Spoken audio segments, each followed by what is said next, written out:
knowledge sourced from ancient Egypt and other keys such as the tarot, sacred geometry, the Fibonacci sequence, alchemy, hermetics, mythology, and biblical scripture, we can now begin to put these fragments of knowledge and symbolism together and finally have an understanding of what has been hidden from us. With this understanding, we can unlock what was left to us by our very knowledgeable and wise forefathers. Unfortunately, this truth of our divinity was taken from us with violence and torture and hoarded in the strongholds of the Antichrist establishment, otherwise known as the Vatican.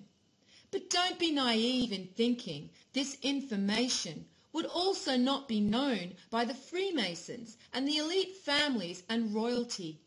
They took this knowledge for themselves and sold us a lie of death and hell.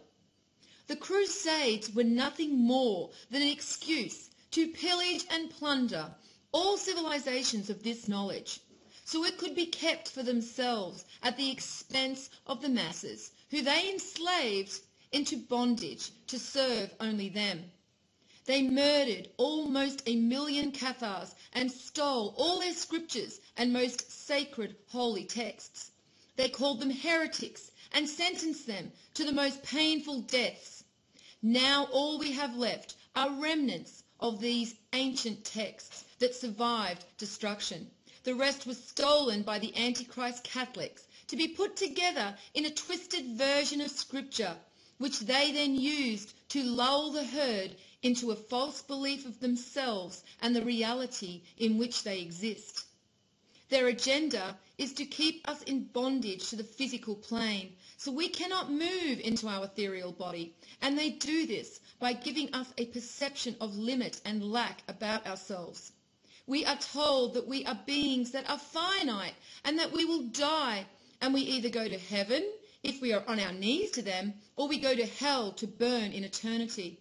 However, worse still, some have now gone down the even more foolish path of thinking there is no higher God consciousness and they are not accountable for anything they do. The truth is, we are all immortal, but as with everything, it comes at a price. We must be worthy of that immortality, and we have accountability for our gift of life, as that is how the universe sees our expression of soul. The truth is, we really do need to be a good soul and have lived an honest life with good intent towards all fellow man and creatures. Then your immortality will be assured. For those that view this as acts of a vengeful God do not understand the laws of nature, because for nature to continue to expand and thrive in perfection, only the best will ever remain in existence. It is just the law of the universe and nothing personal, and we see it play out around us in the physical environment every day in nature. This is also the same for souls and our consciousness. We have to understand that everything always plays out on multiple levels, and our souls are subject to the same laws as all existence. In Hermetics, these different levels are described as the 3 great planes. They are the physical, the mental, and the spiritual. They are not so much even to be seen as distinctly separate either. They more or less merge into each other, but it is basically helpful to view reality as being layered and always playing out on these different levels in the macrocosm and in the microcosm. But this understanding of accountability is nothing new, for we see this also in the ancient Egyptian weighing of the heart ceremony, where the heart is weighed against the feather of truth. The feather actually represents Orion and the godlight that illuminates the hearts of men. It is no coincidence that we hear this judgment theme repeated across culture. This is because indeed we experience a cosmic event in which our reality is shifted and we are judged. Once a soul is judged worthy of being bestowed with highest consciousness, they are rewarded with immortality on a newly rebirthed earth at the height of consciousness to complete this infinite cycle of the soul once again. This is why all these great civilizations, such as ancient Egypt, Sumeria, Angkor Wat, ancient Greece, the Aztecs and Mayans, all sprung up from nowhere. And for those that think such a shift in reality would not be possible, even your own scientists have discovered this truth in quantum physics, though Hermetics knew of this law thousands of years ago, and it is called the law of vibration and is one of the 7 Hermetic principles of the universe. But we will talk more about this later. Charles Darwin's theory of evolution is incorrect. We live in cycles within cycles, and all exists in rhythms of higher and lower, in and out, just like the tide. So we can understand this also happens within the consciousness of the collective souls. We can also see this explained in the Hermetic principle of rhythm. This cycle happens infinitely. There is no starting point that we expand only forward from, as in Darwin's theory. Each and every soul exists at 0 point, with the universe extending out from them in both the macrocosm and the microcosm. What Darwin's theory actually did was keep us bound to the physical plane once again. And once again, this is due to an agenda they have to keep us seeing reality in a certain perspective. However, this is part of a cycle we go through in our descent of consciousness. We begin this cycle in Zep Tepi, as the ancient Egyptians called it, which translates to first time, at the height of consciousness, as all the great civilizations around our planet did, only to descend once again into a time when humanity forgets its divinity and becomes broken and corrupt, full of empty souls who have forgotten who they are. This is the time we now live in, but soon we are about to begin that new cycle once again. The Maya actually were right, but just got the timing a bit off. But that is to be expected when you are orally handing down information over thousands and thousands of years. But the Maya knew it was about the sun changing, and the Hopi mythology also says this. And we must also remember, when we are so focused on times and dates, that the Maya and scripture say the exact time will not be known. Even so, the new energies are streaming in, and all but the unconscious can feel them. And know they are intensifying. Mother Earth is also reacting to this new energy. Her grids are firing up again as she adjusts and readies herself. She is also giving us clear messages to pay attention to our surroundings and our environment. We can only trust our instincts in these times. This new cycle began last year on the transit of Venus. We even saw the Queen take full advantage of this new energy, holding her 60th Jubilee right on the beginning of the transit. During that transit, Venus gave birth to a new cycle on the Sun, and it is important to note that Venus is also the timekeeper for the Maya, and they watch the movement of Venus intently. So this last transit of a 26,000-year precessional cycle is very important.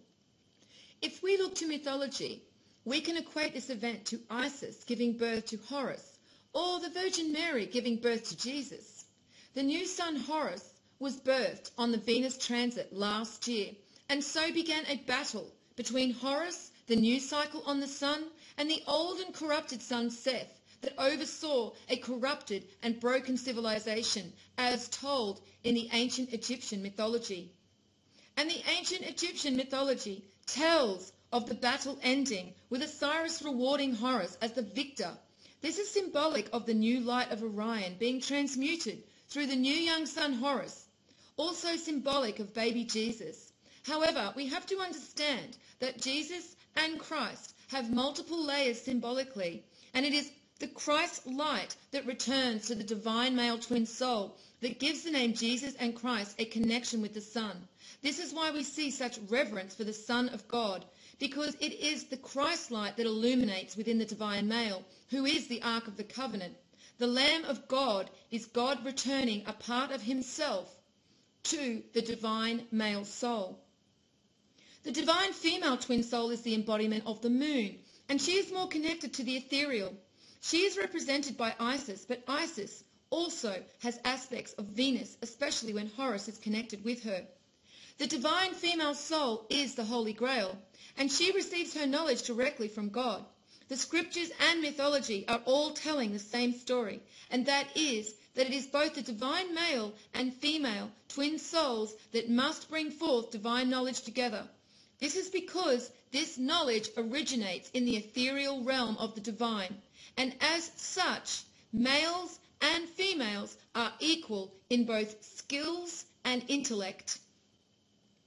So it is clear now why we are seeing biblical events unfolding around the planet, and intense cosmic and celestial changes upon us. That light from Orion is returning to illuminate us once again, so we can once again access divine knowledge in a time of higher consciousness. We see this returning consciousness also present in the awakening we are experiencing as a collective. Even though the numbers are not large, there is a definite expansion happening nevertheless. Each soul is remembering their divinity by order of their birthing onto the physical plane. This, as with everything in the universe, is done following the Fibonacci sequence.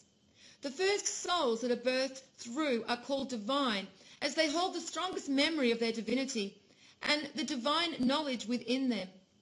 But with each subsequent soul that births through, this memory is diluted to finally, when we have an imbalance of souls populating this planet, we get the majority with very little memory of who they really are.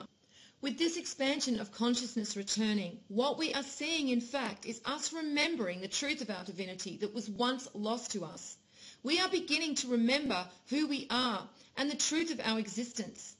In the following videos, we will use this uncovered knowledge and the other keys available to us, as well as numerology and symbols, to reveal what has been hidden about our true divinity and what information can be revealed amongst all the symbolism in religious art, alchemical and hermetic drawings, and even authentic crop circles.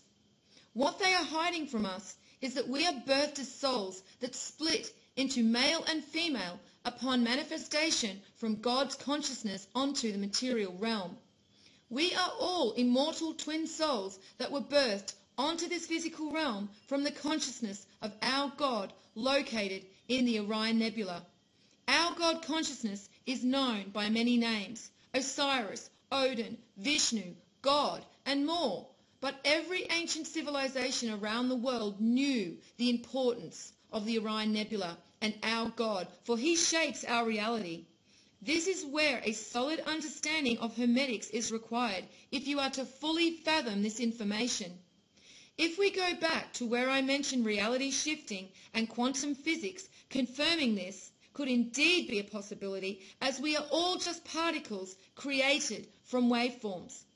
This is where we need to have an understanding for the law of the mental universe, for it is then we understand that reality is made up of particles all held together in waveforms due to the thought projection of the mental universe. The best way to visualize this is how we see sand particles move into different geometric shapes on a board depending on what resonance is used, as in cymatics. When this understanding is applied to the hermetic law of the mental universe, we understand that the mental projection is resonance and light projected in waveform from the galactic core through the mind's eye of Orion, and finally brings us into existence on the material realm through the transmutation of energy of the sun and the moon. The sun is the projection of God consciousness, and the moon is the birther of souls, and the souls are birthed through the navel energy center. Edgar Cayce also confirms this and calls this energy center the Leiden. But it is not only the Orion Nebula that is a consciousness in our galaxy. Each of the other nebula are also a consciousness, and each manifesting a reality and souls onto a realm otherwise known as a planet. In our mental universe, using the energies of the sun and the moon, as well as the influences of the other planets, we are manifested onto the physical plane. But due to the earth always being in shadow half the time, there is another plane that exists on this realm, and that is the ethereal plane. Throughout this cycle as souls, we move between both planes, manifest in the physical form, and when we die a physical death, our soul moves into the ethereal plane to be rebirthed once again in the physical. However, in our truest form, we are ethereal, and we manifest into different containers, so to speak. This cycle of reincarnation happens over a 26,000-year cycle, until we are at the end of the cycle and the galactic core Atum once again gives us a pulse of illumination. Atum is infinite God energy with no consciousness. This is what all the nebula within the galaxy access to create souls and our reality, and this is where souls are returned if they do not pass judgment. Now that we understand the correct meanings of the numbers and symbolism, we see that the truth that has been once hidden from us can now be revealed. If we continue to follow the trail of scattered pieces left to us, we can reclaim our divinity once again. But for us to know our divinity, we must also know thyself. As the ancient Egyptian proverb tells us, the kingdom of heaven is within you, and whosoever shall know himself shall find it. And this is because we are all ethereal beings, but we have forgotten this. So before we can unlock and understand the meanings within all the symbolism, we must first know who we are. This is where the key of the tarot, along with the newly uncovered knowledge from ancient Egypt, help us to reveal the truth that has been hidden for so long. To begin to know ourselves, we must once again think to the Fibonacci sequence and remember that everything expands and grows using this sequence along with sacred geometry. When we use this universal sequence of numbers and the golden mean spiral, along with the tarot, we begin to see this hidden information revealed. Everything in our universe births, expands, and grows using this blueprint. When we look further into the golden mean spiral, we can see it is divided into sections.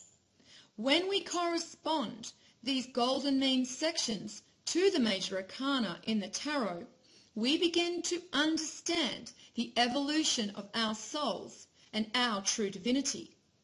However, before we start down the path of the tarot and begin to unravel their secrets, let's first get a bit of history to this key that has been left to us.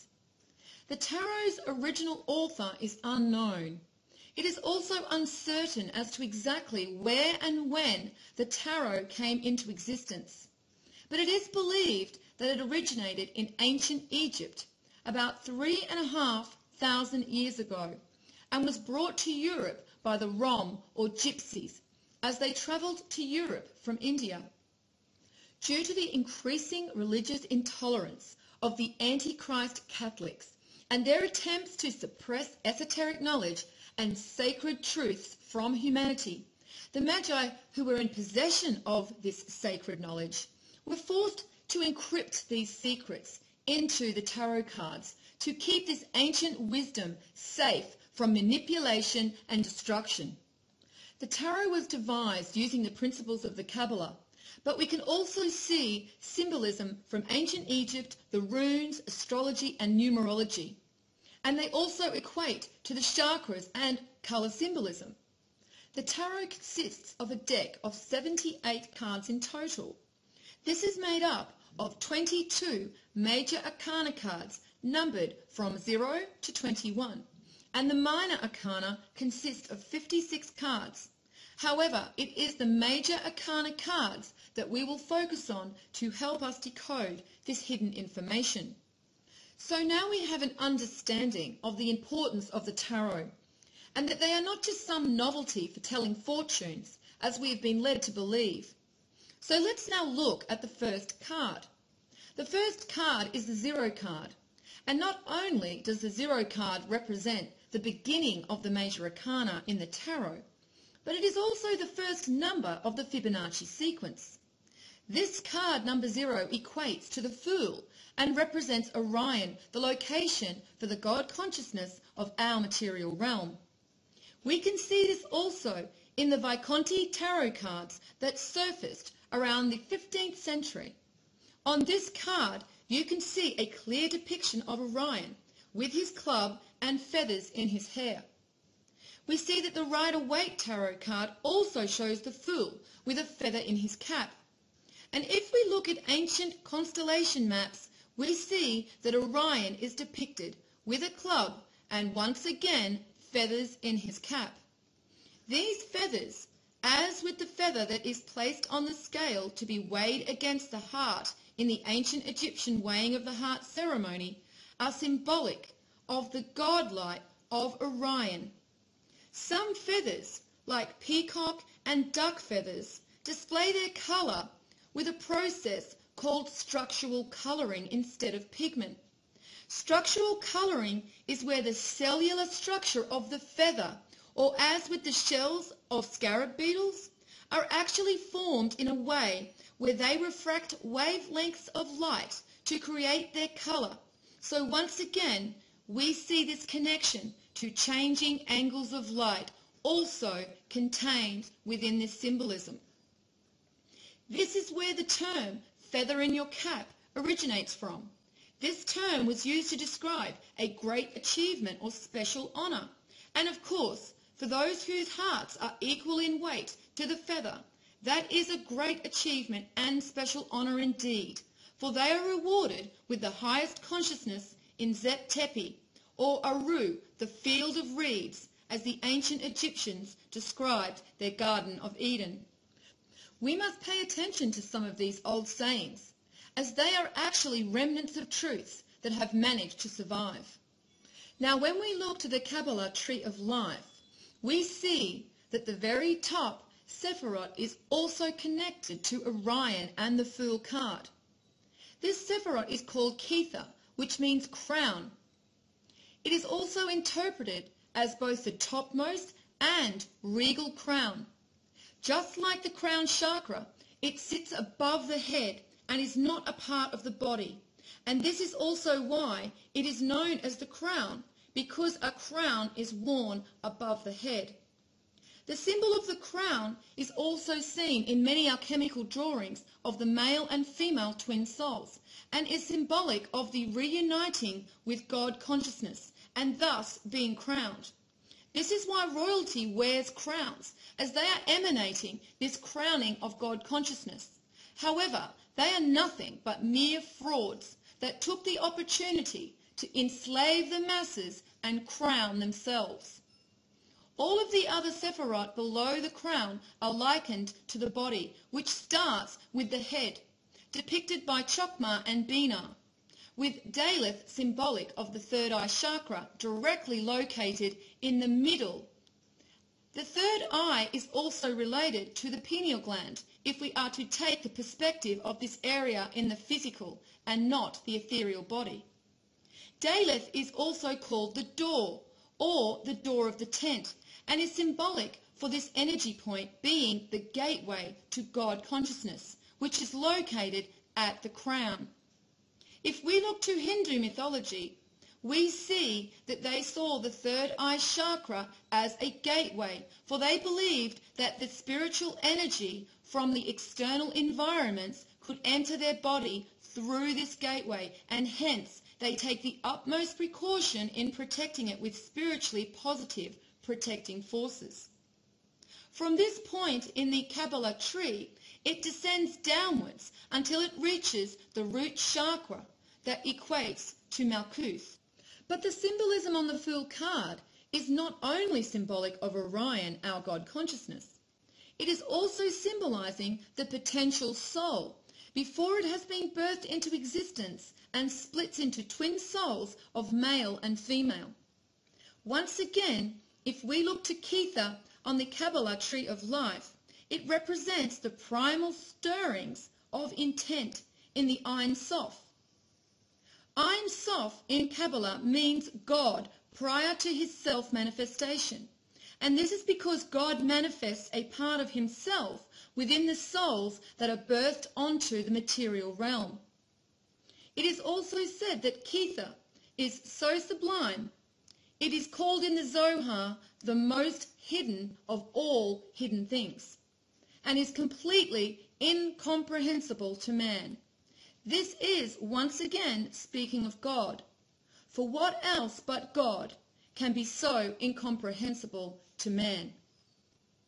On the card we see the Fool is being depicted in the ethereal, walking towards the cliff's edge in innocence, completely unaware that he is about to be manifest onto the material realm below. In his pack he is holding the unknown potential of the souls. We see this is also connected to Kether in that it contains all the potential for content, though it contains no content itself, and is therefore called nothing. And we know the number 0 also equates to nothing. The soul's purity is also symbolized by the white flower, At this point, as the number 0 and Kether symbolizes, they are still only just a potential in God's consciousness, for they are not yet manifest. The white sun is symbolic of the galactic core, Atum, and the dog is representing Sirius, or Canis Majoris, which is also called the dog star. In ancient times, the season following the star's appearance came to be known as the dog days of summer, and coins retrieved from the island of Chios in the Aegean Sea from the 3rd century BC feature dogs or stars with emanating rays highlighting Sirius's importance. Orion's belt also points to the brightest star in the sky, and that star is Sirius. Orion's belt and Sirius also line up with significant locations of ancient sites around the world. We see this with the Hopi Messus that lines up with Orion's belt, and then we see Sirius correlating to the Chaco Canyon. In Mexico City, the Street of the Dead lines up with Orion's belt, and Sirius correlates to the largest pyramid complex in the world, Cholula, the Great Pyramid of the Sun. In Egypt, we see that Orion's belt lines up with the 3 pyramids of Giza, and Sirius lines up to Heliopolis, which is one of the oldest cities in Egypt, and also known as the City of the Sun. So we can see that Orion and Sirius are definitely related to each other and have an important connection. So it is not surprising we see the symbol for Sirius in the form of a white dog on the Fool card. In the other symbolism of the card, we see the ice and the sun, symbolic of the polarity of God's infinite energy. For energy is always equal in polarity of positive and negative. That is what gives energy its force and momentum. So now that we understand what the Fool card is really representing, we will now look at the male and female twin souls once they have manifest into existence. Now that we have covered the Fool card and have gained an understanding for the true symbolism within this card and its connection to Orion, our God consciousness, let us move on to the next 2 cards. For these are the cards that give us the first glimpses into the truth of who we really are. And that truth is, we are much more than our physical containers. We are ethereal beings first and foremost. The following 2 cards are card number 1, the Magician, and card number 2, the High Priestess. Now, if we look to the Fibonacci sequence, and as explained in the previous video, is what all growth and expansion in the universe is based upon, we can see how these 2 cards relate to the following 2 numbers in this sequence, which are 1 plus 1. When we look where these 2 numbers are located in the golden mean spiral, we see that although they are separate, they are still contained together in the first golden mean section. This is symbolic of the soul birthed into existence from the consciousness of God, represented by 0, and splitting into male and female upon its manifestation into existence. The ancient Egyptians refer to this in their text as when he was 1 became 3. If we also look at the red line within the golden mean spiral, we see it begins at the corner of this first golden mean section, containing these 2 numbers. Also note that the line touches only 3 sides of the first section, showing us the first representation of the Trinity, which is symbolic of God and the male and female divine twin souls. Now we understand where these 2 cards correlate to in the Fibonacci sequence and the golden mean spiral. Let us look at these cards and the information encoded within them in more detail. As mentioned before, the first card is the Magician, and this card is symbolic for the divine male twin soul in the ethereal form. At this stage, the divine male soul, as with the divine female soul, still only exists in the ethereal state and have not yet birthed onto the physical plane. The Magician stands behind his table with his tools that are symbolic for the skills and abilities he has at his disposal. For in the ethereal form we have access to much more power and knowledge as we are closer to the divine. Above his head is the infinity symbol, showing he is immortal, And there are also 8 red roses at the very top, symbolizing God's infinite energy. For not only is 8 symbolic of the immortal soul, but also infinite God energy. And it is no coincidence that the number 8, when turned sideways, represents infinity. For many numbers are not just relaying a numerical value, they are also a symbol within themselves. We see that the magician's left hand is held up towards God. He is holding a scroll which represents the Torah and is symbolic of divine knowledge. His other hand points down to the ground, showing that he brings this knowledge with him to be manifest onto the physical plane below. The word Torah comes from the Hebrew root yara, which means the mark or the law of God. Notice, however, the Torah scroll is unopened, for this is symbolizing that although he has this knowledge within him, he has no real understanding of it, for it is the divine female twin soul, the high priestess, who has the understanding for this divine knowledge. And we see this symbolized by the Torah that now sits open on her lap. Before we look into the other symbols shown within these 2 cards, let us first get a clear understanding of how the divine male and female twin souls must work together to unlock the divine knowledge within them, and how we see this shown repeatedly in mythology across culture. In the Kabbalah Tree of Life, we now know that the first Sephirot, Kether, represents Orion and God consciousness.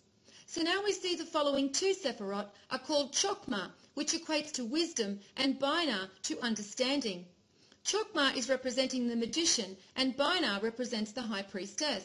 This is also why we see the positive energy force related to Chokmah, male, and the negative energy force to Binah, female, as these are the characteristics of energy connected to the male and female. However, it is at this point I must stress that positive and negative energy do not equate to gender. The attributes of energy are just one aspect within gender. Unfortunately, many fall into this simplistic understanding of gender and use it as just another label, equating it only to left and right brain hemispheres or positive-negative energy. And it is unfortunate to see many who never move beyond this simplistic understanding. Now when we translate this to Christian mythology, we see that Jesus is symbolic for the divine male twin soul, and as the magician shows us, he is the receptacle of divine knowledge, and as such, he is the Ark of the Covenant. When we look to the Gnostics, we see that they revered Mary Magdalene as a teacher and called her the Holy Grail. We often see Jesus referred to as the Son of God, and this is because the divine male soul has a part of God's divine knowledge within him. This is also why he is called the Lamb of God, for this is representing a part of God being brought back to the divine male when the light of Orion, God consciousness, returns, and he has access once more to the divine knowledge he holds within him. So now we understand why the Gnostics revered Mary Magdalene and called her the Holy Grail, for she is the key that has the ability to unlock this divine knowledge from the Ark of the Covenant, who is the divine male twin soul. However, as mentioned before, this is a theme that we will see repeated across culture in other mythology as well. Let us first look to the Norse mythology. And here we see it is Odin, who is not only symbolic of Orion and God consciousness, but also the divine male twin soul.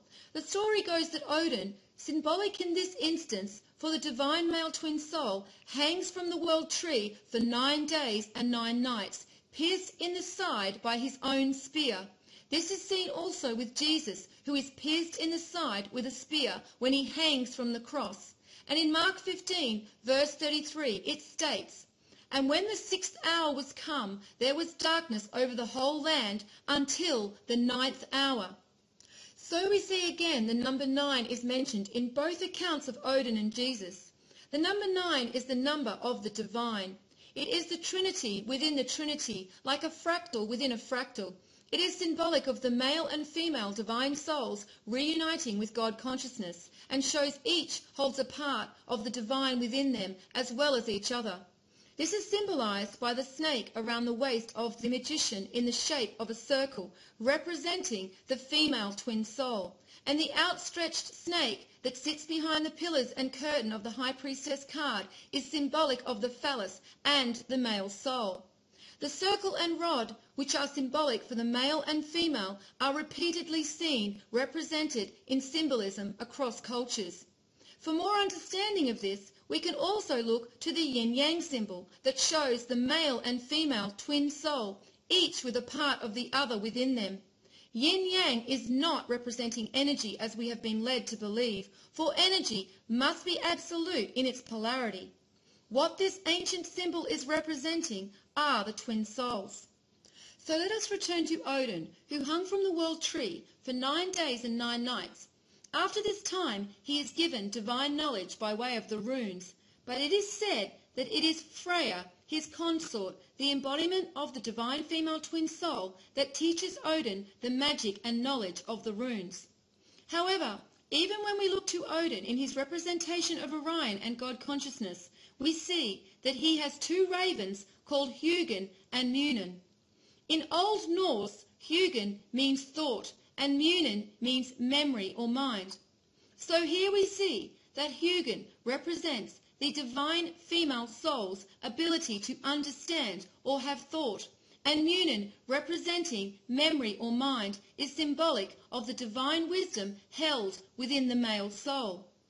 It is said that Odin sends these ravens out at sunrise to fly all over the world and bring information back to him at sunset.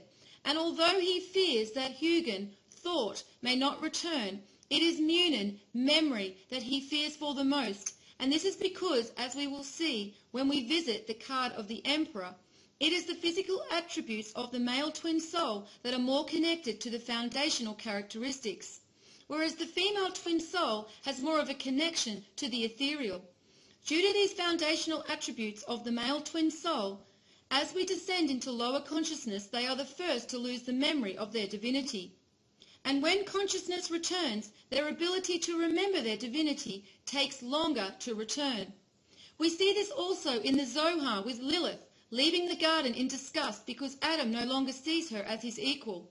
Once again, this is representing the male twin soul's descent into lower consciousness and his loss of memory in regards to his divinity. However, in regards to Norse mythology, it is also interesting to note that the Norse people say that their mythology is not actually speaking of past events, but is in fact prophecy. But it does not end with Norse mythology, for if we look between the many layers of Hindu mythology, we can see the god Shiva and his consort Shakti once again symbolize the divine male and female twin souls in their ethereal form. In this depiction of Shiva and Shakti, we can see that the light of Vishnu, who symbolizes the God consciousness of Orion, is shown shining down onto Shiva's head and then transferred from his hand into a receptacle called a lingam. The lingam is a container and correlates to the Ark of the Covenant. The word lingam is Sanskrit for mark, and if we remember, the Torah is also Hebrew for mark. Shiva's consort Shakti's equivalent of the lingam is the yoni, and due to it being a receptacle for the lingam, it is often mistaken to be symbolic of the female genitals. However, as with the lingam being equated to a phallic symbol, there is no mention of this being the case in any Hindu texts. Like with the divine male twin soul Shiva, there are many different aspects to the divine female twin soul Shakti, represented by other goddesses within the Hindu mythology. The goddess associated with the characteristics of knowledge within Shakti is Saraswati, who represents knowledge, music, art and science. Saraswati is the wife of Vishnu. Once again, we remember Vishnu being symbolic for God consciousness and Orion. So we see the direct connection of divine knowledge and the divine female twin soul. Vishnu, however, also has other aspects depicted by different gods, and the aspect symbolic for the creation of souls from God consciousness is symbolized by Brahma, and it is said that it was with Saraswati's knowledge that Brahma created the universe. Again, we see that it is the divine female twin soul that has the understanding of divine knowledge. So it is not surprising that religious establishments had an agenda to remove her completely to any connection of knowledge and intellect, and instead made her only symbolic of reproduction. Finally, we can look to Sumerian mythology, and we see it as the god Tammuz and the goddess Ishtar, who are symbolic for the divine male and female twin souls in the ethereal form. Tammuz was known as the faithful or true sun, and we see again this equating of the Son of God to the divine male twin soul. Interestingly, Tammuz is also a Jewish day related to Moses and divine knowledge. The goddess Ishtar, symbolic for the divine female twin soul, was said to have brought the gift of arts, speech, reading and writing to humans. However, it is said that these gifts were kept away from the primitive humans, showing that divine knowledge is only accessible in a time of higher consciousness, when the light of Orion once again returns to us. It is also said that these gifts were not Ishtar's to give, but in fact she had to receive them from her father Enki first. Enki represents Orion, God consciousness. So again we see that it is the divine female twin soul that has an understanding for divine knowledge, while it is the divine male twin soul that carries it within him as the Son of God. So it seems that by universal design that no one being, male or female, has complete access to divine knowledge. Therefore, no one being has complete power. And we see this reflected in Plato's philosophical text called the Symposium, where he writes, "According to Greek mythology, humans were originally created with 4 arms, 4 legs, and a head with 2 faces. Fearing their power, Zeus split them in 2 separate beings, condemning them to spend their lives in search for their other halves. So now we have a thorough understanding for the roles of each divine twin soul in regards to accessing divine knowledge. We can begin to look further into the rest of the symbolism within the Magician and High Priestess tarot cards in the next video." Now that we have a thorough understanding for the roles of the divine male and female twin souls in regards to accessing divine knowledge from each other, let us look into the other symbolism within these cards and find what other information they hold for us. First, let us return to the Magician, who is symbolic for the divine male twin soul in the ethereal form. Both the Magician and High Priestess cards are showing the divine male and female twin souls have not yet manifest into their physical state. They still only exist in their ethereal form. We see the Magician wears a red cape, and this red material is symbolic for the divine male twin soul. And if we look to the High Priestess, she is wearing blue. We will often see these red and blue coloured garments representing the divine male or female twin souls depicted in religious paintings. The divine twin souls are often shown wearing these red and blue garments. However, sometimes they are worn on another person to represent the divine twin souls, or even as just material floating or resting nearby. However, whenever the symbols of red and blue cloth are depicted in a painting, they are representing the divine twin souls. The Magician stands behind a square table, symbolizing that even in the ethereal form, he is more connected to the foundational characteristics, and this is because he has more of a connection to our sun, the manifester of the physical plane. Now let us look to the High Priestess card in more detail. We see that she sits on a throne with the opened Torah on her lap, and as discussed in the last video, this is symbolic for her ability to make coherent and rational sense of divine knowledge, which the Torah represents. The curtain behind her symbolizes the veil between the physical and ethereal planes, and she is positioned in front of it, showing she has more of a connection to the ethereal plane, and due to this, she is also more connected to the divine. In Michelangelo's painting called The Creation of Adam, we see God's arm is around the divine female twin soul, who in this instance is being represented by Lilith. This is symbolic for the divine female twin soul being closer to God and the divine. We can also see the red and blue cloth, symbolic of the divine male and female twin souls, being depicted within this painting.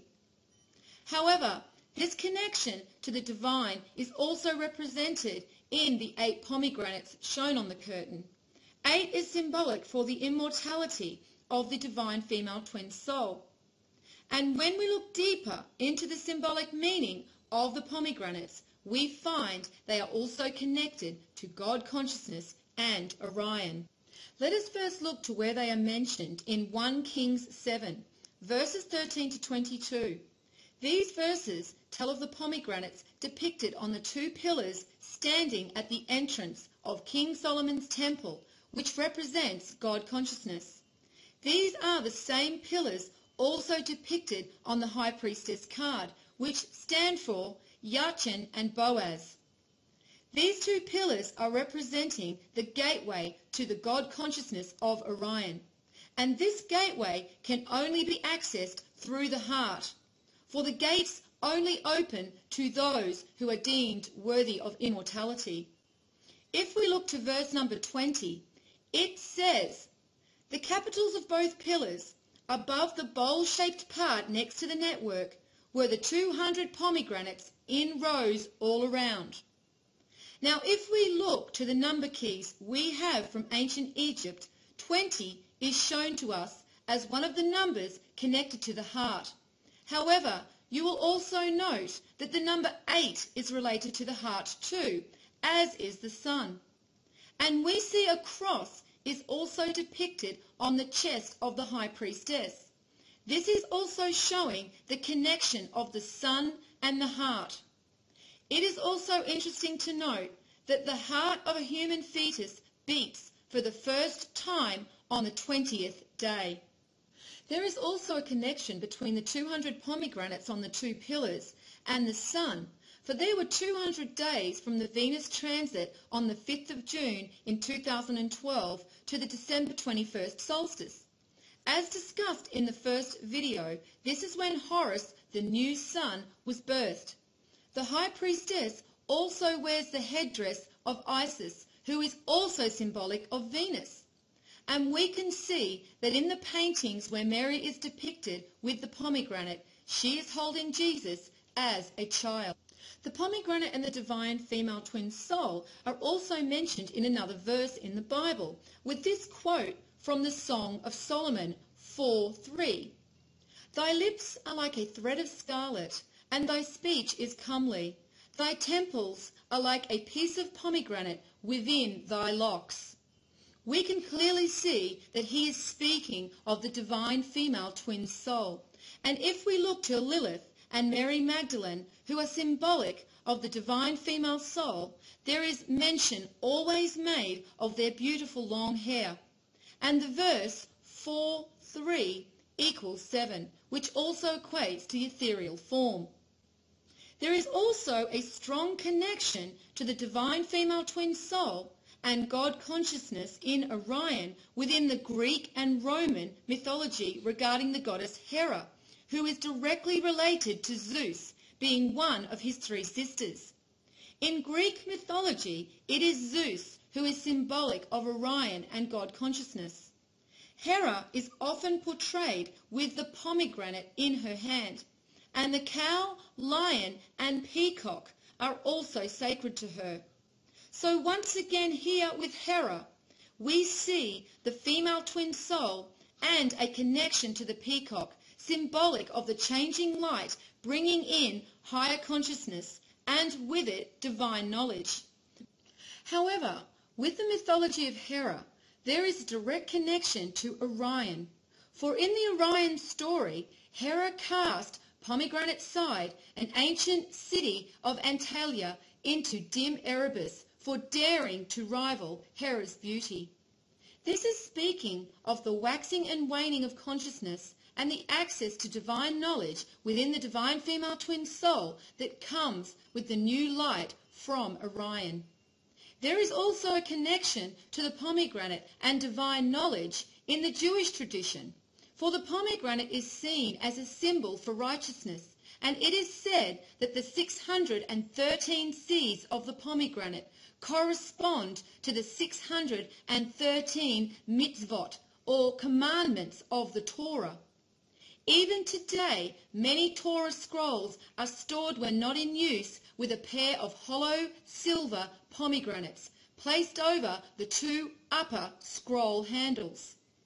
So we can see there is a clear connection within this symbolism with the pomegranates, divine knowledge, and the divine female twin soul.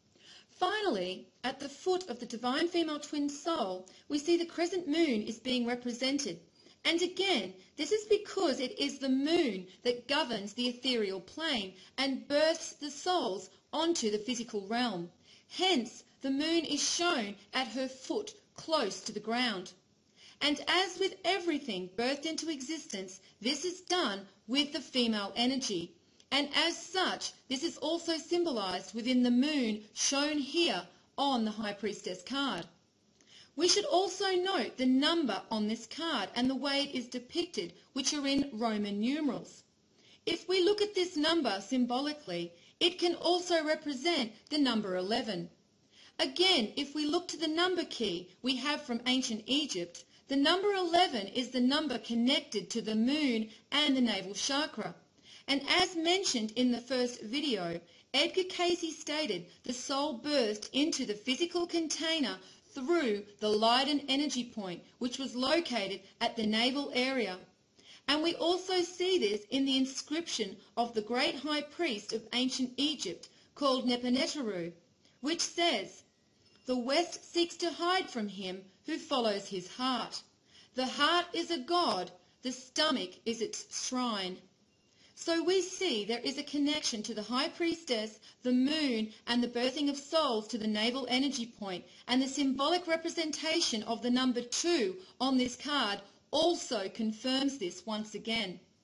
So now we have had a look at the symbolism locked into the Magician and High Priestess cards in relation to the ethereal form of the male and female twin souls. In the next video, we will look to what their physical attributes will be before they are birthed onto the material plane.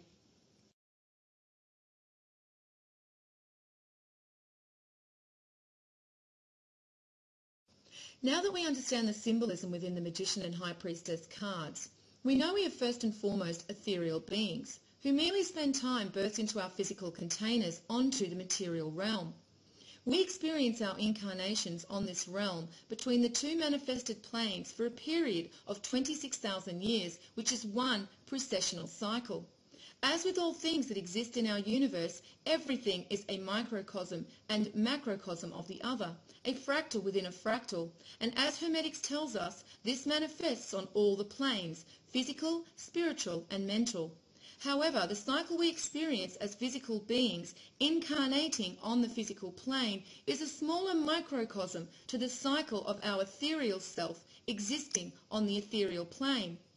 This is why some may look at the time frame of 26,000 years as quite a large period of time, and that is because it is being viewed from a physical perspective. However, if you look at it from an ethereal perspective, 26,000 years is not such a long time. And just as our physical bodies go through the cycle of death and resurrection, so does our ethereal self. However, the rebirth of the soul is based upon what is written in one's heart, for the returning light will illuminate the good within each soul. In the ancient Egyptian weighing of the heart ceremony, the heart was to be as light as a feather. However, in this instance, light does not just equate to weight, but also the light of Osiris, Orion. As we saw in the previous video regarding the Fool card, the feather is symbolic for Orion, God consciousness, and also the changing angles of light. We are birthed from God consciousness in our true state of being, in our ethereal form. And as shown in the Fibonacci sequence and golden mean, we then split into male and female upon creation. Now that we have been manifest from God's mind, we are bestowed with physical attributes representing the container in which our ethereal being will be birthed into. These attributes are symbolized by the cards number 3, the Empress, and 4, the Emperor. So let us now look into what the symbolism reveals in these two cards about the male and female divine twin souls. Let us first start with looking at where these two cards are placed on the Fibonacci sequence and golden mean spiral. We can see the first twin soul to manifest with the physical attributes is the Empress card, which is card number 3 and represents the divine female twin soul who is first to manifest with physical attributes due to her female creation energy on the physical plane. However, this is also because the twin souls are mirrors to each other, and we will often see this represented in the religious depictions of them also. So the order in which they are manifested into their physical forms is the mirror to the order they were created in the ethereal. Let us now look at how these cards relate to the numbers within the golden mean spiral and Fibonacci sequence. We can see the divine female twin soul equates to the number 2, and the Emperor is now connected to the number 3. However, if we look at the golden mean section where the Emperor is placed, it encompasses all the other sections, and due to it equating to the number 3 within the Fibonacci sequence, this is representing the Trinity held within this whole golden mean section. So not only do we see the 3 being depicted in the Empress Tarot card, connecting her to the Divine Trinity, we now see it connected to the Emperor due to his placement within the sequence.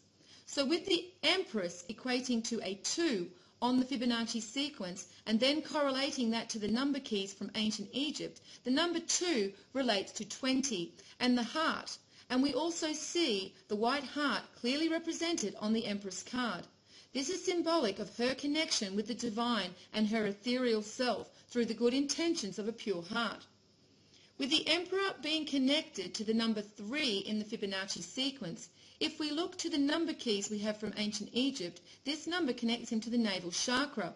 The energy aspects within this chakra, when related to the number 3 instead of 11, are more connected to the sun. And there is a very strong connection to the sun and this chakra, and this is why it is also called the solar plexus.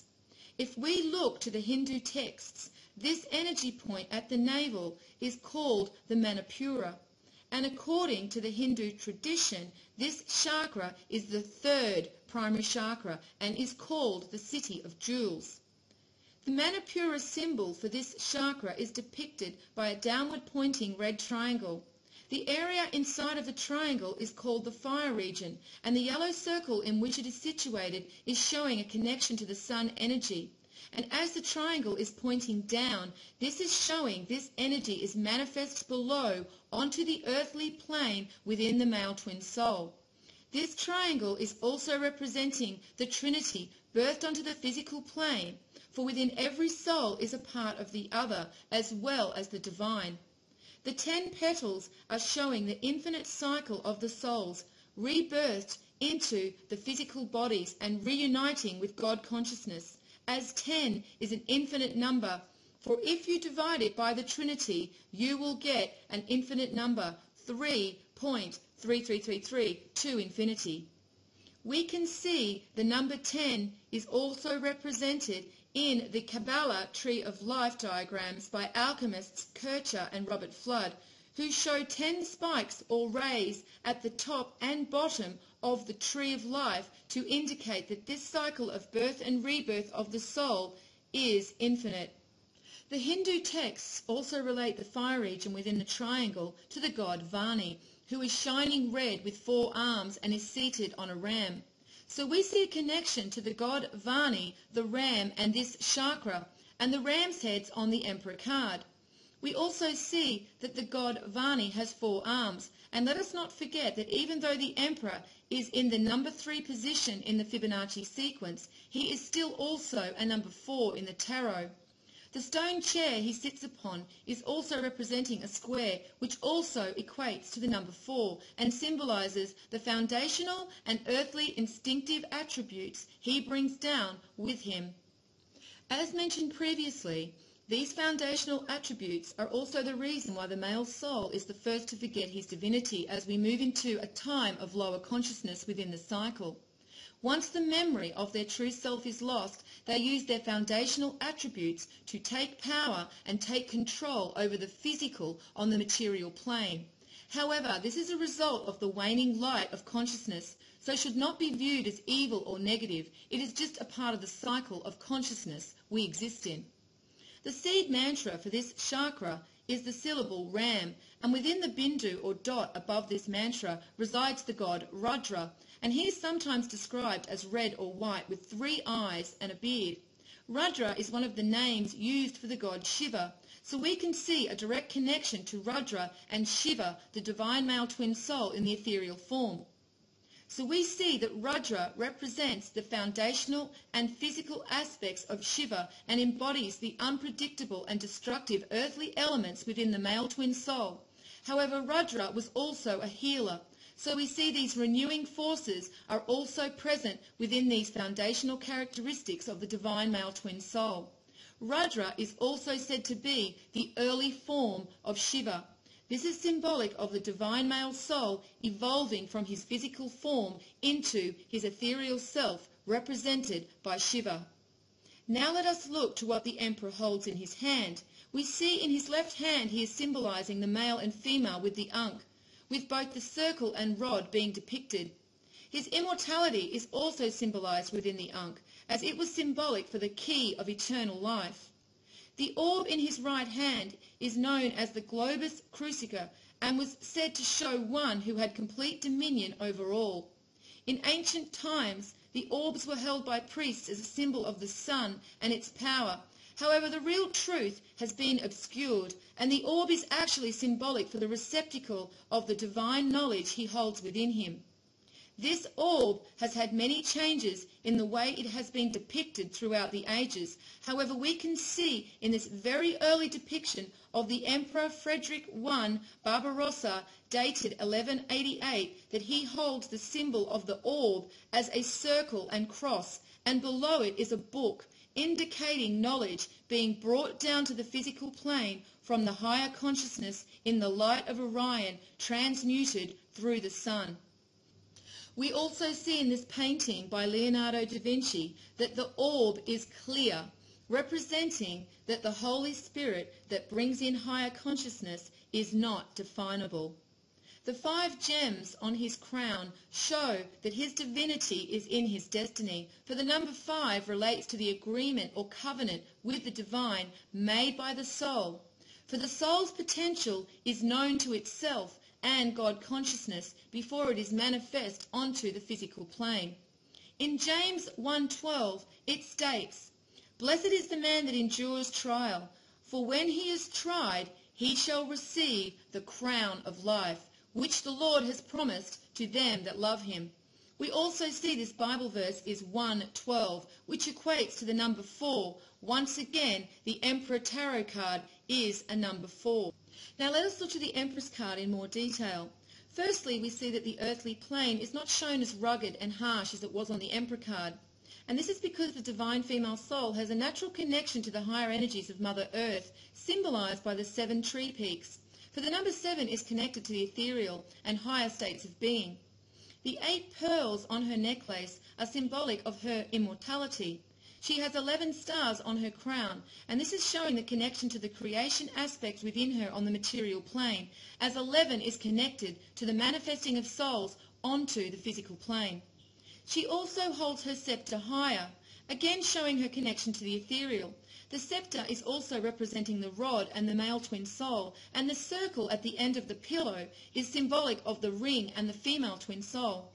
We also see at the top of her scepter there is the same orb that was on the Emperor card, symbolic of the divine knowledge he holds within him.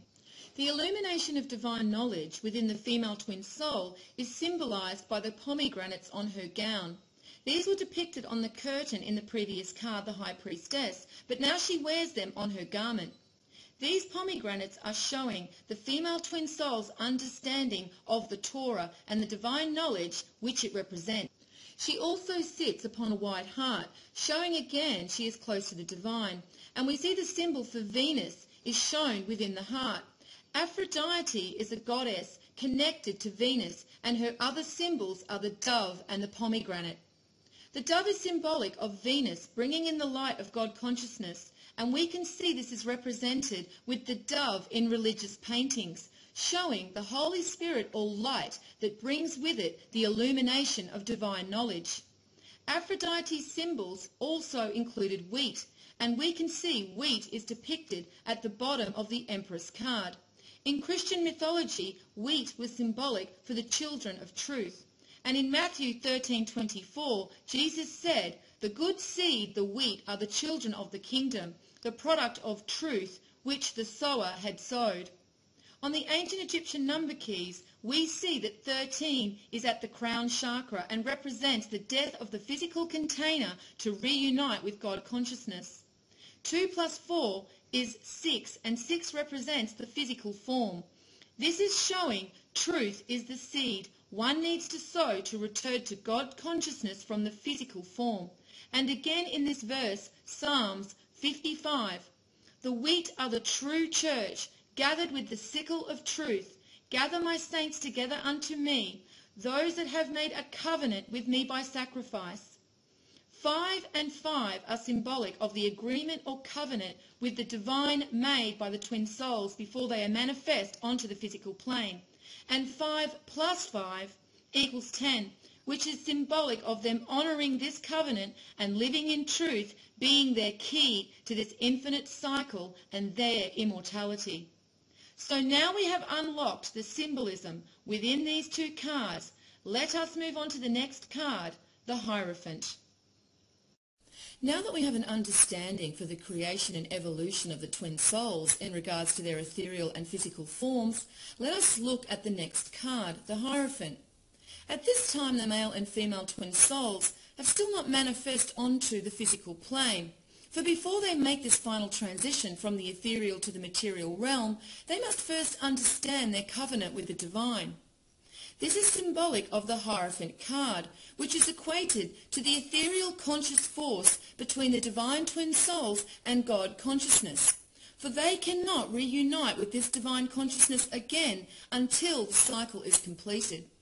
It is at this time their destinies become known to them, as the gift of immortal life comes with a responsibility to keep on a path of truth. Once this information is bestowed upon the divine twin souls, they are now free to decide whether they continue and be manifest onto the material plane or return to Atum. We also need to understand that this transitional stage doesn't result from discussions and conversations. This is done on an ethereal and conscious level, and as such, this understanding is something that is inherent within each soul and the divine. Unfortunately, it is at this stage of the soul's evolution that the religious establishment, seeking to gain full control of the masses, inserted themselves into the role of the Hierophant, making the masses believe it was only through the church, popes and priests that you could uphold your covenant with God. In truth, there is no human that can stand between you and the divine, because each soul has their own personal connection, for we all carry a part of the divine within us. We are all an extension of the divine, and everything we have ever done throughout all our incarnations is recorded in our hearts and experienced by God consciousness. This is what the Eye of Ra symbolizes, the all-seeing eye of God that measures the heart on the return of the light or Holy Spirit of God consciousness. So there is a covenant each soul makes with the divine and its twin that is known consciously by this soul prior to manifesting onto the physical plane. At the end of the cycle, all of the deeds within the heart of every soul is illuminated and weighed against the feather of truth, which we now know is symbolic of this divine conscious light from Orion. And it is only the souls that have upheld their covenant and lived as good souls that are rewarded with immortality. This is why the heart is so important in all the cultures, mythologies and scriptures. For what is written in the heart cannot be hidden from the light, and each heart will be weighed. So let us once again return to the golden mean spiral and Fibonacci sequence to see where the Hierophant card number 5 is situated. And we see that it is at number 5 on the Fibonacci sequence and golden mean spiral. Again, we can also see this section of the golden mean spiral encompasses all the other sections, and this is symbolic for the covenant between the divine twin souls and God before they manifest onto the physical plane. If we add the numbers of the Fibonacci sequence up until this section, we get 12. The number 12 is symbolic of the twin souls who are not yet reunited with God consciousness. We can also look at the number 5 in its symbolic form and see that the Roman numeral 1s that were on the High Priestess card are now joined together at the bottom. This is representing the connection between the twin souls as they are about to be manifest onto the physical plane. The High Priestess card is also symbolically connected to the Hierophant, for it is the female creation force that births everything into existence, including the twin souls. We can also see this relayed in ancient Egyptian and Sumerian mythologies, as it is Isis who resurrects Osiris, and Semiramis who resurrects Nimrod, and the goddess Nut that creates all. We see the symbolic connection of these numbers also on the Justice card, which is number 11. This card is symbolic for the covenant on our return back to God consciousness, for at this stage the discernment of our covenant determines whether we pass beyond those pillars back to our divinity. If we look to the Kabbalah tree of life, the Hierophant card equates to the very mysterious and misunderstood Sephirot Dath.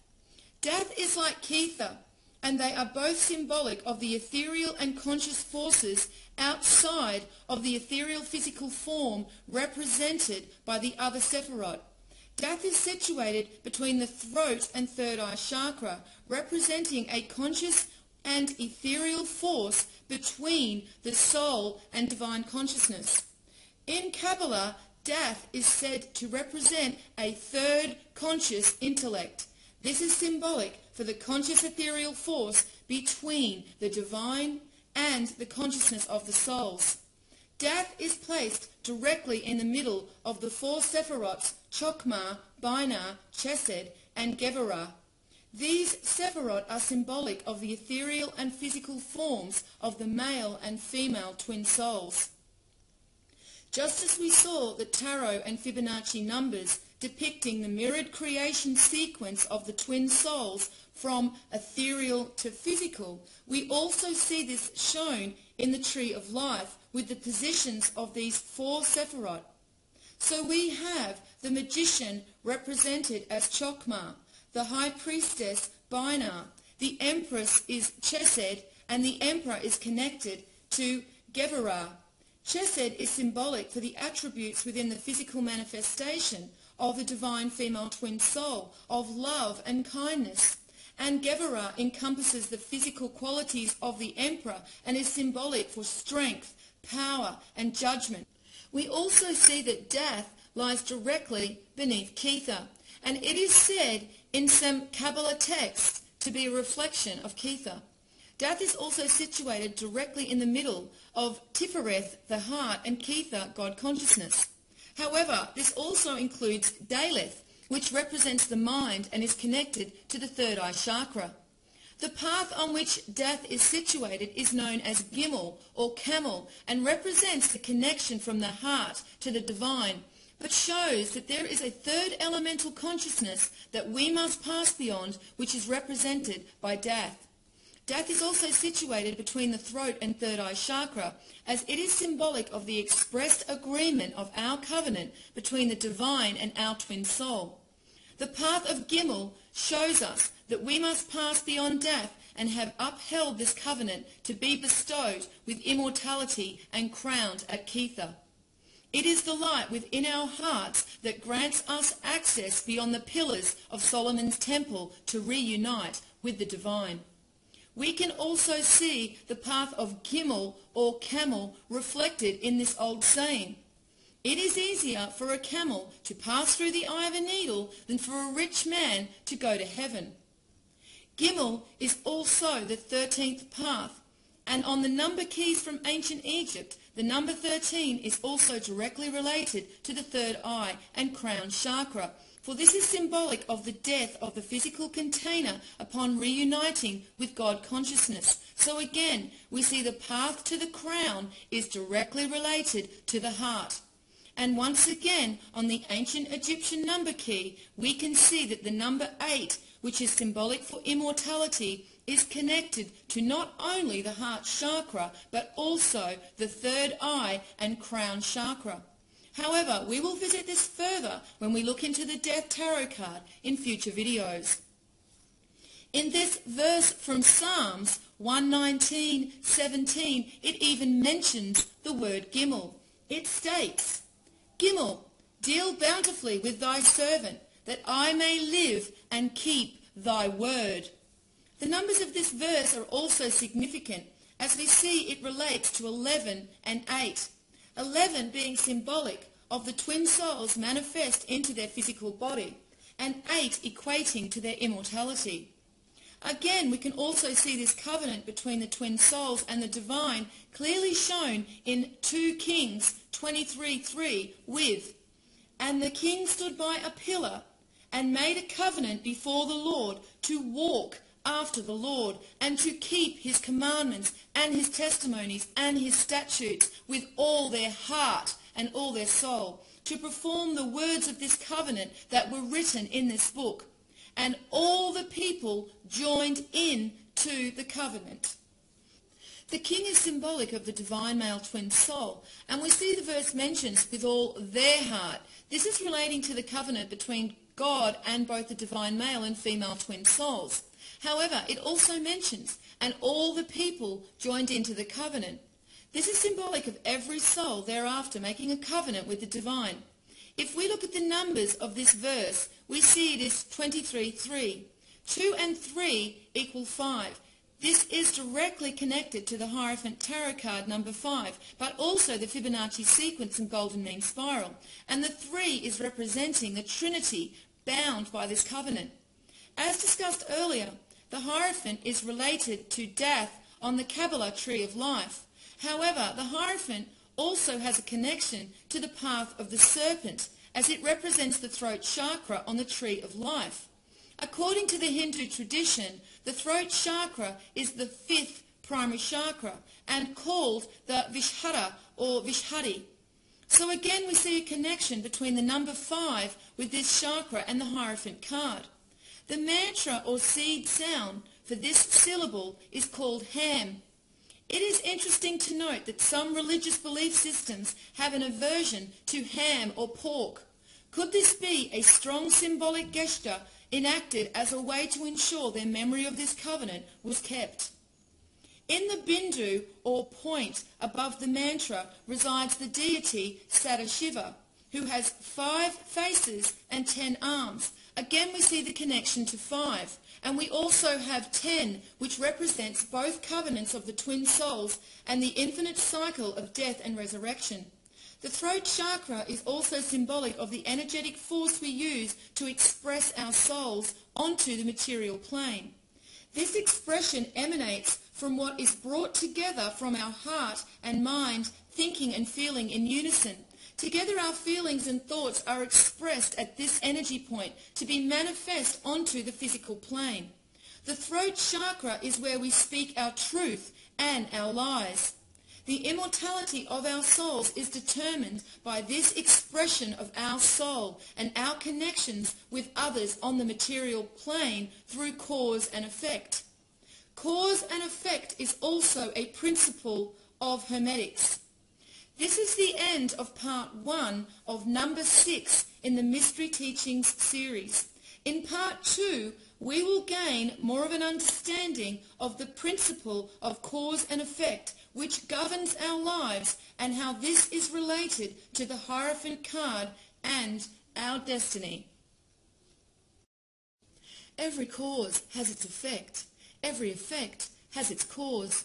Everything happens according to law. Chance is but a name for law not recognized. There are many planes of causation, but nothing escapes the law. This is the 6th Hermetic principle of cause and effect. So there is no such thing as chance. Your destiny is applied to you to test your soul and see if you are worthy of your immortality.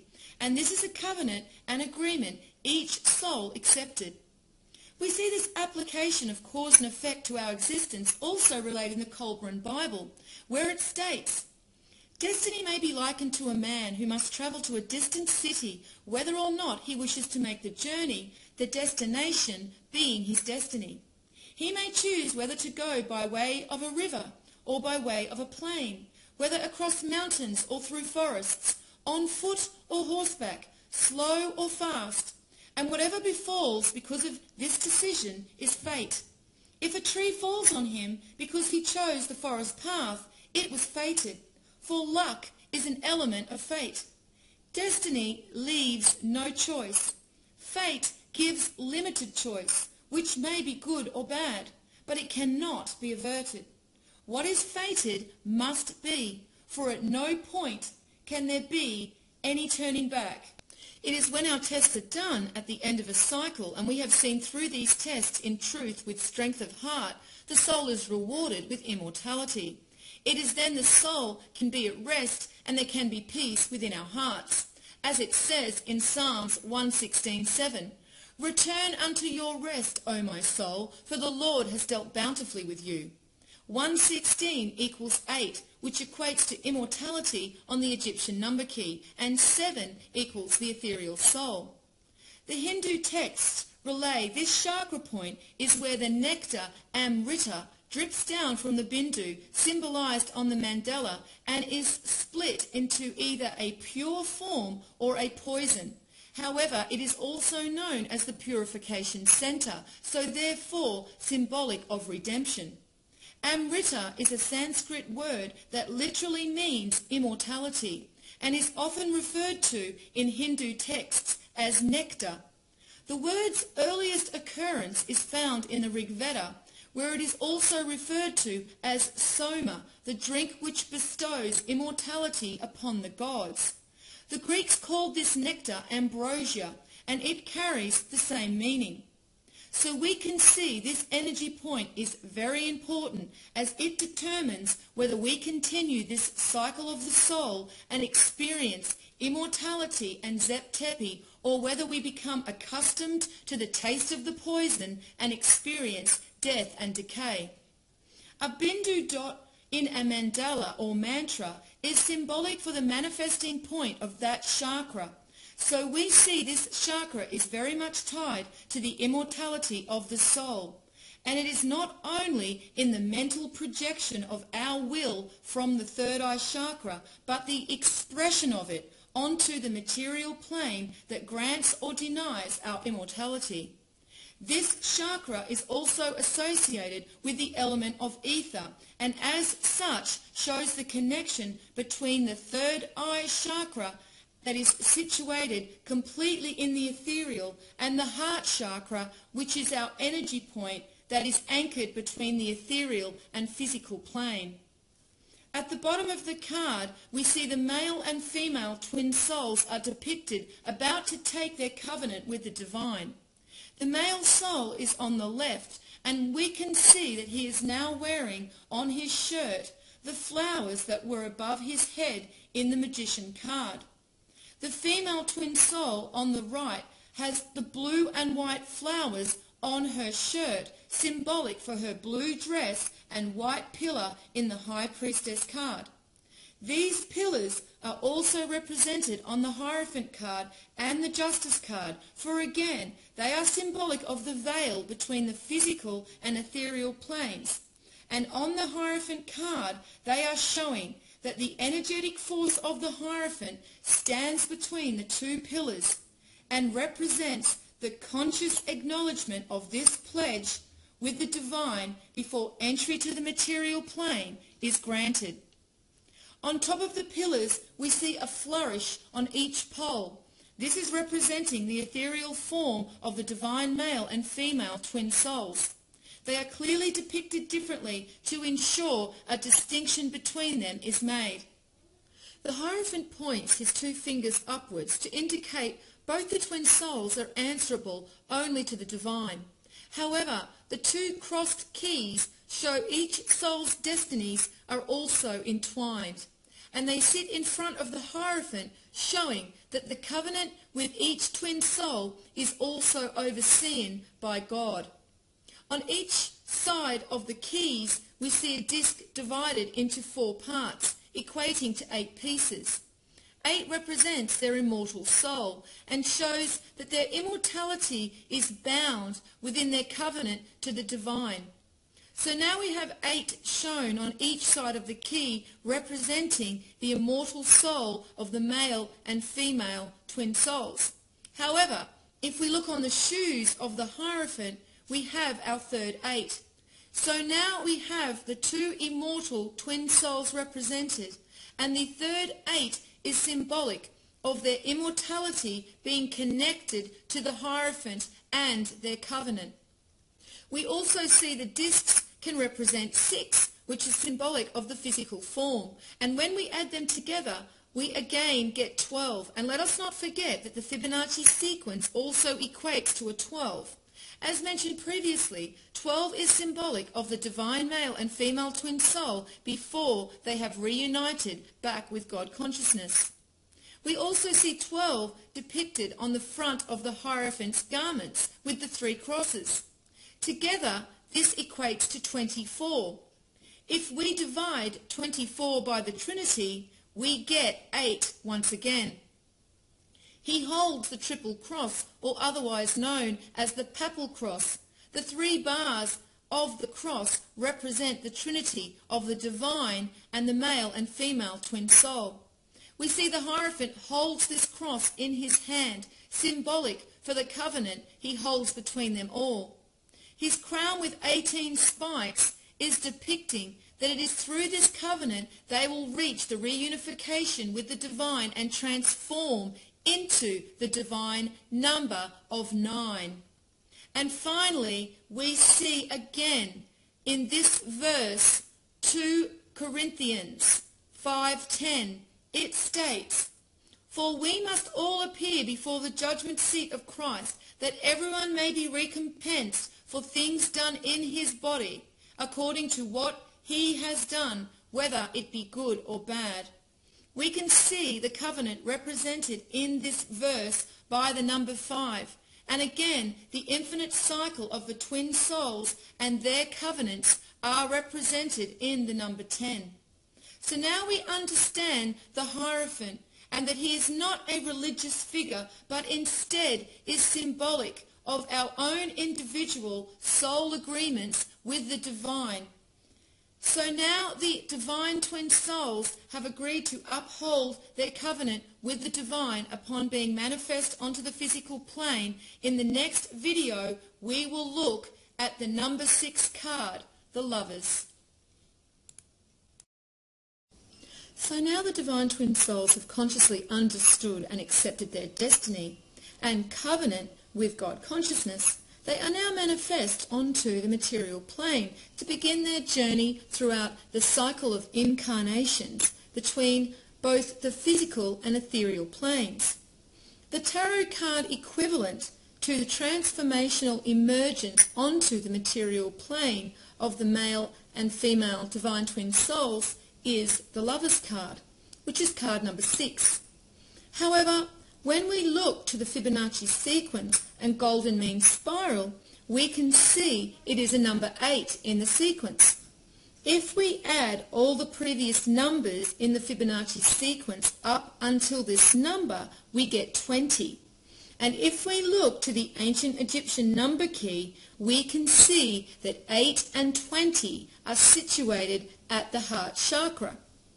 Although there is an obvious connection to the name of this card, the Lovers and the heart, if we look to the Kabbalah tree of life, the Sephirah connected to the heart chakra is Tifereth, which is number 6.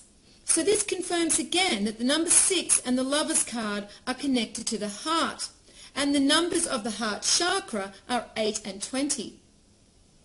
And if we look at the pathways from 4 Chesed, the Empress, through the heart, Tifereth, to number 8, Hod, we see that the path of the hand, which symbolizes action, is 20, and the path of the eye, which is vision, is 26, which equates to 8. The number 6 is symbolic of the divine twin souls in their physical form, and the number 8 is referring to their immortal soul, and this immortality is directly connected to the weight of the heart. The divine is also connected to them at the heart, and we see this represented by the angel that stands between them. And this is once again showing a third conscious force between God consciousness and the divine twin souls. The number 20 represents our connection from our heart to the Son and the divine. And we see a connection to the number 20 and both the Son and the divine in this verse from Exodus 28. Remember the Sabbath day to keep it holy. The Sabbath is a Sunday and a day of rest because it was supposed to be a day we remembered our connection to the Son and the divine through our hearts. Once again, it seems the religious establishment sought to implement themselves into this role also, and thus making it a day of singing songs of praise to some overweight priest who was happy to take your money as he passed around his plate. It is also interesting to note that when God speaks his commandments, he starts at Exodus verse 21. And God spake all these words, saying. This verse is showing us that God speaks through the heart. And the heart of a fetus also beats for the first time on the 20th day of gestation. The angel stands in front of the sun in full illumination, not only showing a connection to the divine with the purple robes, but also that the divine is very much present and supporting them in every way when they are first manifest at the beginning of the cycle. And this is represented in the verse in Genesis 2:15. And the Lord God took the man and put him in the Garden of Eden to dress it and keep it. When you add the verse 1 and 5 together, you get 6, as well as representing the twin souls in the number 2.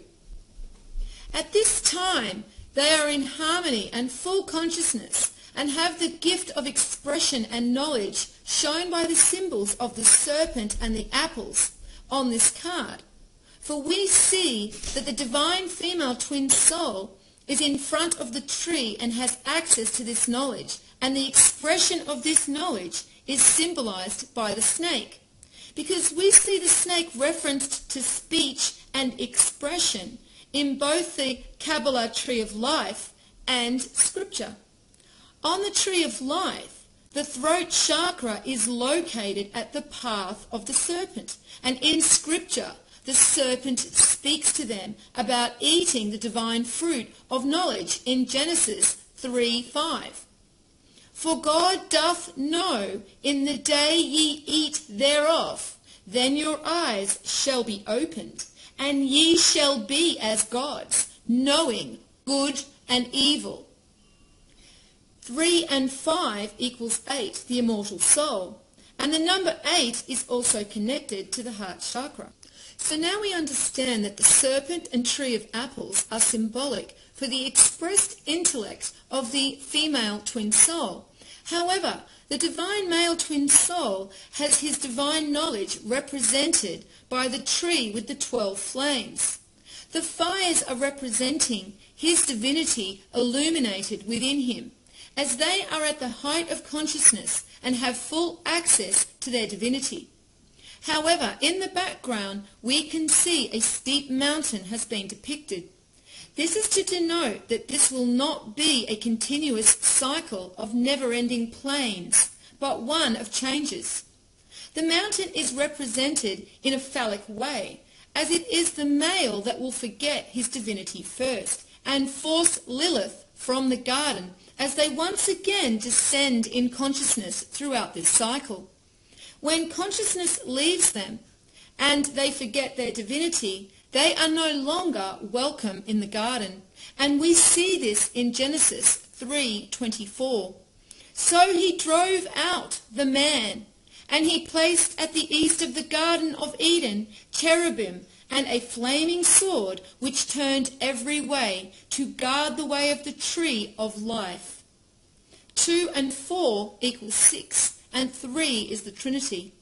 The cherubim guarding the way of the tree of life is symbolic for man descending into lower consciousness, and our worthiness of divine knowledge leaves us and we are denied of it. As we saw previously on the Kabbalah Tree of Life, the number 6 lover's card equates to the Sephirah number 6, called Tifereth. This Sephirah is connected to the heart chakra, and in the Hindu tradition, this is known as the Anahata chakra. Its symbol is often shown as a green lotus with 12 flower petals, and in the middle of the lotus is a hexagram, which also represents the number 6. This hexagram is symbolic for the upper ethereal forces and the lower energetic forces of the earthly plane merging within the heart. As discussed in previous videos, the energy point of the heart is the only energy center in our ethereal body that is anchored in both the physical and ethereal planes. This is where our lower 3 chakras and higher 3 chakras meet, and it is not surprising that the name of this chakra is equated to a sound known as the Anahata Nada, the unmade sound. This is a sound not made in the realms of where we dwell. It is the unknown sound of the universe, the primal sound of energy itself. Our ethereal heart is the merging point or vortex of the higher and lower realms. The Hindu called this hexagram within this chakra a Shotkona. It is a symbol used in Hindu yantra that represents the union of Purusha, the supreme being symbolic of the ethereal and divine forces, and Prakriti, which is symbolic of Mother Nature and the causal matter influenced by the ethereal and upper realms. In Tibetan Buddhism, the heart wheel is circular, white, and has 8 petals or channels that reach downwards. It is said these channels divide into 3, the mind wheel, speech wheel, and body wheel. They then go to the 24 places in the body. They then divide into 3 again, and then into 1,000, producing 72,000 channels known as the nadi, which spread out throughout the whole body. It is interesting in these numbers from Tibetan Buddhism that we see a connection to the number 8. The channels from the heart are said to go into 24 places. 2 and 4 are 6. And if we divided 24 by the Trinity, we get 8. So we are seeing a connection to the number 6 and 8 once again. Therefore, it is not surprising that on the Kabbalah Tree of Life that the middle Sephirah, Tifereth, also represents the center where the upper and lower forces meet. Kabbalists say that Tifereth is somewhat of a converting Sephirah between form, Yesod, and the ethereal forces of Ketha. Tifereth is also related to the sun and the astrological sign of Leo, and in Christian Kabbalah, Tifereth is especially associated with Jesus, who they call God the Son, as opposed to Ketha, who is referred to as God the Father. They say this is because in Tifereth, the divine force sacrifices itself, transmuting into the forces of energy and matter, in order that creation might come to be. They also say that it is this Sephirah where God becomes a mortal man. So what these Kabbalists are clearly showing is how they are relating these energies that are manifesting our creation from the projected mental universe, God consciousness, through the sun onto the material plane. And as Hermetics shows us, with the correspondence of the mental, spiritual and physical planes, there are no clearly defined boundaries, and all the planes merge into one another. The heart is where your ethereal and foundational forces merge, and you are anchored onto this plane.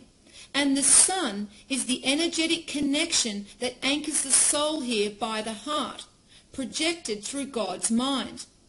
However, as the tree of life and Eastern philosophies show, you must pass into the ethereal heart and relinquish your bondage to the physical plane to move up into the ethereal and more conscious energy points within you. There is a Norse goddess known as Sin, and she was known as the one who guarded the gates and refused entry to those who were not deemed worthy. In chapter 35 of the Prose Edda book, Sin is listed as 11th of 16 Aesir. It is said that she guards the doors of the hall and shuts them against those who are not to enter. Her name is also connected to a saying where a denial, sin, is made when one says no. So we can see in the Norse mythology, it is the goddess Sin who guards the doors to the halls or path of Gimel. For it is when we work against the heart, we are creating sin or weight in our heart. And if we add the numbers of the chapter together, 3 and 5, it equals 8. In Sufism, the qalb is called the heart of a mystic, which is caught between the downward pull of the lower nafs and the upward pull of the spirit of Allah, and thus can be blackened by sin. So once again, we see the heart connected to the area of upper and lower forces. This is the end of part 1 of number 7 in the Mystery Teachings series. The entire cornerstone of the ancient Egyptian belief system was related to the heart, and everything was focused on preparing for a time when the divine light would return and their hearts would be weighed against this light. The weighing of the heart ceremony was not a ritual enacted because their biological container had expired. They knew the truth of their divinity and their true ethereal forms, and as such prepared their souls and their heart for this coming light, not their physical bodies or their physical heart, which were only symbolic. The physical heart, like the pineal gland, are physical extensions of energy points within our ethereal bodies. Our ethereal body is who we are first and foremost. It is the form in which we were first created, and as such, it is with the ethereal body that we feel changes in vibrations or resonance first. These changes are then relayed to certain physical parts of our body that relate to these energy points. So for example, when sun gazing, you may feel a sensation behind your forehead, and your first thought is that it must be your pineal gland. However, what you are experiencing is your pineal gland reacting to a resonance from your third eye chakra, which is then being felt in the physical extension of that energy point. The correct way to perceive yourself is as an ethereal being, for this is who you are, and this is what the establishment have tried to hide from the masses, to keep them locked down into a physical perception of themselves. The establishment have even gone as far to create departments to program the reality of the masses into one of physicality, using agencies like science, which they then disguise as education, when in fact it is merely programming. Most people wouldn't know that the Big Bang Theory was postulated by a Catholic priest, and which establishment has so much to lose if humanity woke up to the fact they are ethereal and immortal, and they are only responsible to their own souls and God for their immortality. Do you think we would need crime control and government to live as decent beings upon this planet if that truth were known? I think not. So what this information is showing us is the truth of who we are, and that is ethereal beings with a physical extension. And we need not fear death of our physical extension, but instead pay attention to the cycle of death and resurrection of our souls. If we look to the Aramaic Bible in verse Matthew 10:28, "And you shall not be afraid of those who kill the body, that are not able to kill the soul. Rather be afraid of him who can destroy soul and body in Gehenna. In other translations, the religious institutions have equated Gehenna to hell. However, what this is speaking of is the soul being wiped from existence, as the ancient Egyptians believed happened if you were not carrying the weight of enough light within your heart. The love we have collected throughout our lifetimes is an energy that can be measured by the Creator.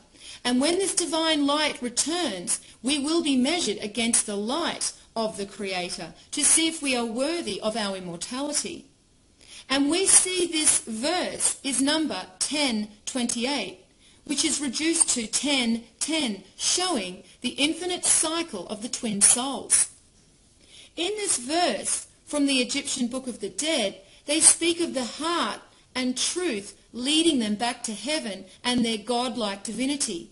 It states, "May the hearts of gods lead him in his exalted state into heaven among the gods who appear in visible forms. If any god or any goddess attack Osiris Ani, whose word is truth, when he setteth out, the ancestor of the year who liveth upon hearts, Osiris, shall eat him when cometh forth from Abydos. And the ancestors of Ra shall reckon with him, and the ancestors of light shall reckon with him." This is showing that those who live and speak in truth will once again experience a time when they walk as gods on this earth, and that those who do live in truth are protected and guided by the gods. However, although our paths are destined, we have free will to take a higher or lower path and see if we meet our tests through strength of character and heart, or whether we give in to the temptation of the lower path and remain in bondage to the physical plane. We see this lower path symbolized in the other card connected to the number 6 Lovers card, and that is the Devil card, which is card number 15. The Devil card is symbolic of our bondage to the physical plane, when we descend into lower consciousness. When we forget our divinity, we forget that we are ethereal and instead only think of ourselves as finite and physical. This is why we see the chains around the necks of the divine twin souls, for they are trapped in the physical perception of themselves and a victim of the devil.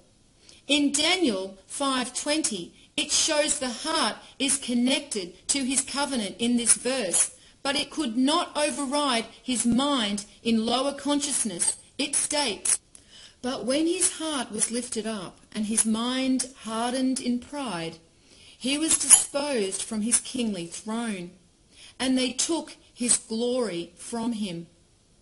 Showing that when the mind refused the heart, his divinity remained elusive to him. And we see that the number 5 is symbolic of the covenant, and 20 shows the connection to the divine, which measures his worthiness through his heart. We also see a connection to the heart and the sun with the ancient Maya, who willingly sacrificed their hearts to the sun. Once again, some people seem to be offended by this practice and look down on the Maya due to these rituals. But what they don't understand is that the Maya knew they were ethereal, and that their soul would return again, so they did not fear death. These rituals were performed because they believed a time of higher consciousness could be brought back through the sacrificing of the heart. We also see in some of the cultures that pain and sacrifice are often a way to strengthen the heart of a warrior. When a person deals honourably with pain and sacrifice, this increases the light within their heart. In some Native American tribes, there was a ceremony known as the sun dance, and this was a ceremony only the bravest and most honourable warrior could partake in. This warrior was then hung on hooks to take the pain of the people in his village. They believed in doing this, he not only lightened his own heart, but their hearts too. And in Greek mythology, there is a story about a centaur named Chiron, and this story is also describing the strength of heart that comes through pain. Chiron embodies the compassion and humility pain can bring to a person, but in turn strengthens their heart also. This is why it takes strength of heart to return to the higher consciousness of an immortal soul. And we can see this depicted on the strength card, which is card number 8, symbolic for immortality, where the woman has closed the lion's jaws with strength of heart and not violence. We can also see this relayed in the story of Daniel and the lion. Daniel 6:16. Then the king commanded, and they brought Daniel and cast him into the den of lions. Now the king spoke and said, Daniel, your God, whom you serve continually, he will deliver you. Daniel 6:20. And when he came to the den, he cried with a lamentable voice to Daniel.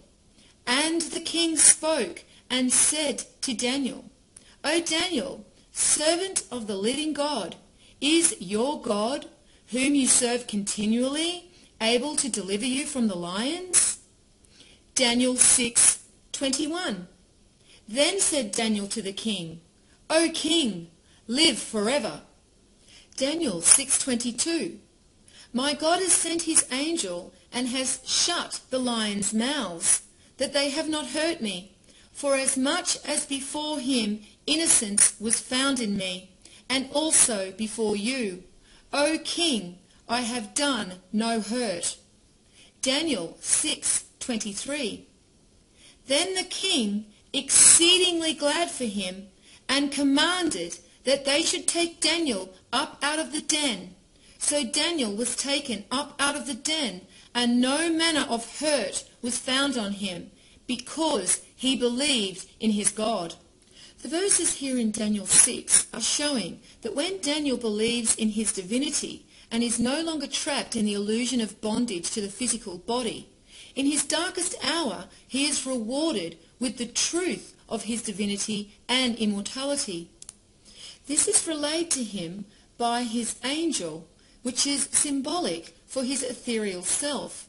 Therefore, the lions, knowing Daniel's understanding of his immortality, see no reason to kill him. This is what the strength card number 8 is once again symbolic for. And on the Tree of Life, the Sephirah Hod number 8 is directly connected to the strength card, and is said to be symbolic of, instead of conquering an obstacle in one's path, to rather overcome it by subduing oneself to the obstacle. And we see that the Sephiroth of the heart is connected to the Sephiroth of strength through the path of vision. This is symbolic in the way one perceives themselves. The story of Daniel shows that his trust in himself, of who he really was actually his trust in God, and he was rewarded as such for his courage with immortality. And finally, in Proverbs 10:20, we see that the heart weighted in sin is of little value compared to the soul that lives in truth. The tongue of the just is as choice silver. The heart of the wicked is little worth. Once again, 20 is connected to the heart, and 10 is symbolizing the covenant of the divine twin souls and the infinite cycle of the souls. So now we have an understanding for the divine twin souls in their physical form on the material plane through the Lover's card. So let us now look to the next card that is symbolic of our ethereal form and the ethereal realm, which is card number 7, the Chariot.